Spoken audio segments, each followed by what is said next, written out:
continuing our theme on compliments, in this video we're going to talk about directional compliments. And as far as I know, besides these showing up in some examples, this is a totally new concept that we haven't talked about yet. And so what is a directional compliment? Well, first let's talk about simple directional compliments. And then in the next clip, we'll talk about compound directional compliments. So a simple directional compliment is very, simple. It's a verb plus lai or chu. It's a verb plus lai or chu. Lai means to come, chu means to go. And remember that these two words, both in English and Chinese, are relative to the speaker. So to come means movement toward the speaker, and chu means movement away from the speaker.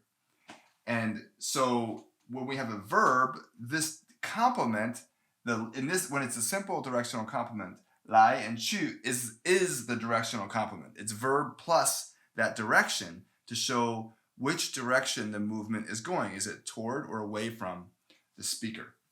All right, so some simple examples, then we get slightly more complicated, but not much. This word, 过来, means to cross. 过 means to cross or over. 来 means to come. So the verb is 过, meaning to cross, and 来is the directional complement meaning come. So in English, do you know how we would say this?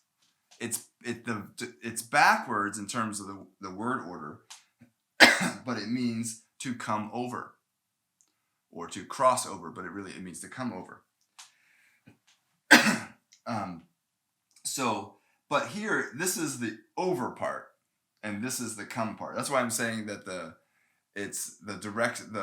word order and the way we think about it is different in English and Chinese. When we say come over, come is like come, where, come over.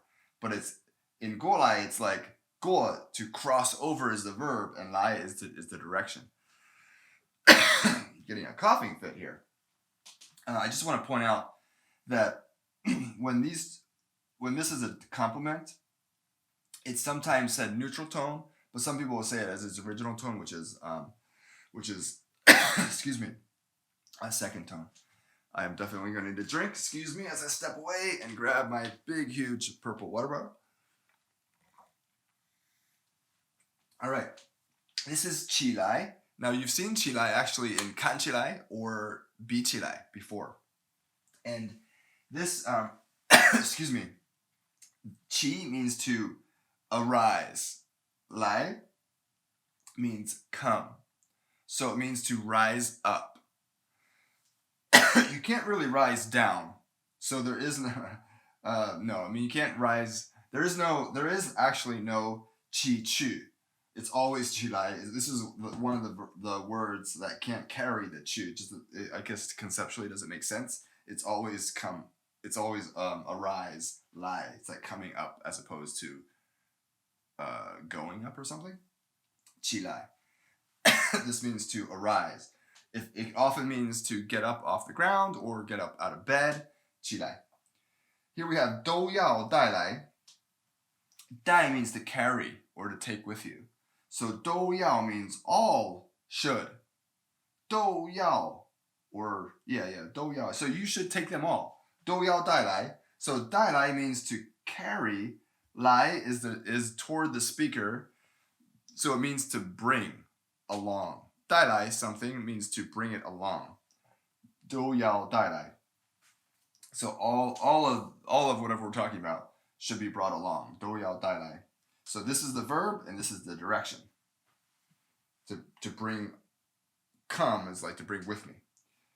Here we have the sentence 他在楼下. 他在楼下. He 在楼. 楼 means floor, as in a building has several stories or floors. 他在楼下. So he is downstairs. So 楼Lo means story, xia is down, so 楼下 means downstairs. It's a story or a floor down from where we are, downstairs. So he is downstairs. 你下去吧. So here we have, this is the location phrase. This is you down, go down. This is the down portion, the motion verb, and this is the go. This tells you the direction. This is the directional complement, the simple directional complement. So 下 means a verb with a down direction, and then this tells you whether it's going or coming. So, for example, if I'm on the second floor, and I tell my friend, he's downstairs. You know, he's looking for my dad. And I say, he's downstairs. You 下去. You go down the stairs. Why? It's down and it's going because we're upstairs. So if you want to go down, you have to go down. It's not. But if I'm downstairs and my friend who's upstairs says, hey, Eldon, where's your dad? And I say, he's downstairs with me. You come down. 你下来. 你下来. Now it's not 下去, it's 下来 because I'm downstairs. So the movement of the down movement is toward me. 你下来. He is coming down. Does that make sense? So in English, we will say come down, but in Chinese, it's like down come. Down is the verb, the movement down, and then 来 is the direction. And I know that's a little bit mind-bending, but it really does make sense. Now, I want to point out, I made a nice little chart here, not chart, but a list. There are a number of movement verbs in Chinese that can be, it's a certain class that can become compound directional complements. So here we have simple directional complements. It's a verb plus 来 or a verb plus 去. And here are some examples of them. Now, these are direction words that could be simple directional complements if you add a 来 or a 去to the end of them. But they also, when you take one of these plus 来 and take both of them and combine them to another verb, then the whole thing becomes these two characters become a compound directional complement, which we'll talk about in the next segment of this video. So, but I just want to point out, these are the ones that have the ability to become, combined with 来 or 去, have the ability to become themselves a whole directional complement. I hope this makes sense because let me try to go over it one more time real quickly. Let's take 过. It means to cross over. Here it is, this 过来 is a simple directional complement because this is the verb and this is the direction, 来, to come. But I can take those, this is on the list. So 过 and 来 together can be attached to another verb. Take 带, which means to carry.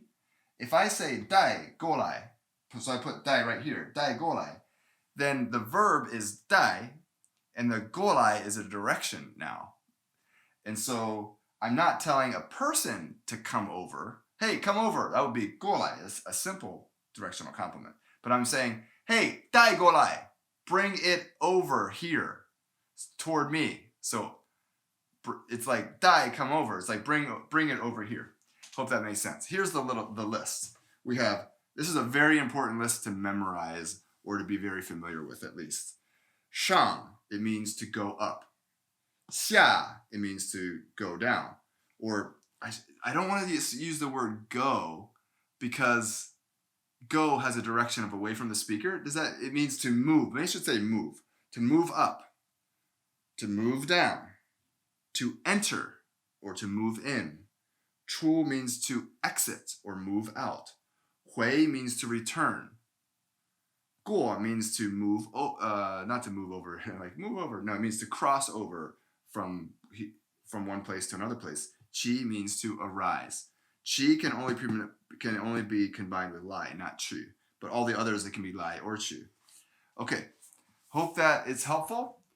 In the next segment, we're going to talk about some examples of compound directional complements.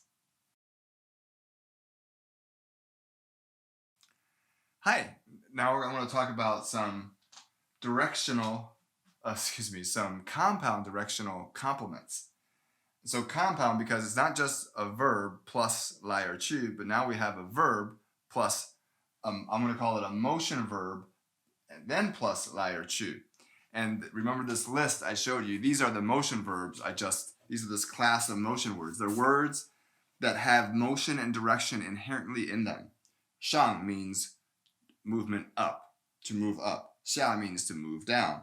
Jin means to move in or enter. Chu means to move out or exit. Hui means to return, to move back. Guo means to move over, to cross over, a movement in an over direction, either to or away. Qi means to arise.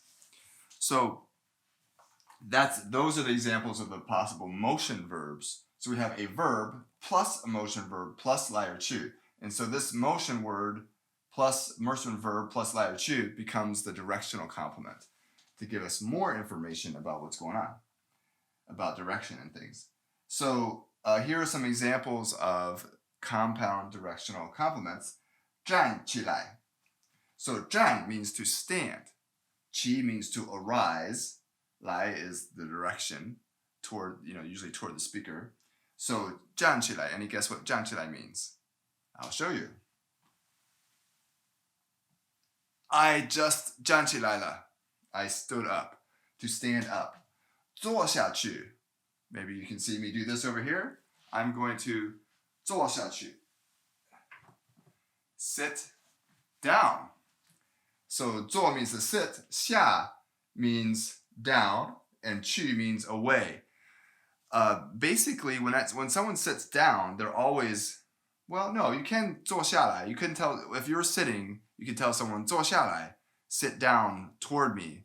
And then a lot of times it's 坐下去, sit down away from me. I'm standing, you sit down. Or the person, usually you would say, if you're just talking about a person who's, not close to you, when they sit, they would 坐下去. 跑回来, 跑 means to run, 回 means to return, 来 means come. So what does that mean? To run back. To run back. To run back towards wherever the speaker is. Yes, yeah. To run back here, maybe something like that. To run back toward here. So that's to run back. Here's a full sentence from All Sent Learning. 你包里的东西. 东西 is things. 包 is bag. So 你包里的东西 are the things. This means in. The things in your bag. 你包里的东西. 拿 that means to grab or take. 拿出来了吗? Did you take all the things out of your bag? So 拿 means to grab or bring or take. 出 means exit or to movement out. 来 means toward the speaker. And so to 拿出来 means to bring out. To bring out. 了吗? 你包里的东西都拿出来了吗? Did you get all the things out of your bag? So there are many other examples I could talk about, but I'm going to make some comments, some notes, comments about this compound directional complement thing. So if you're going to add a place to a compound, if you're going to add a place, a location to any directional complement, let me give you an example. 回美国去. Okay, so they look like this. 回美国去.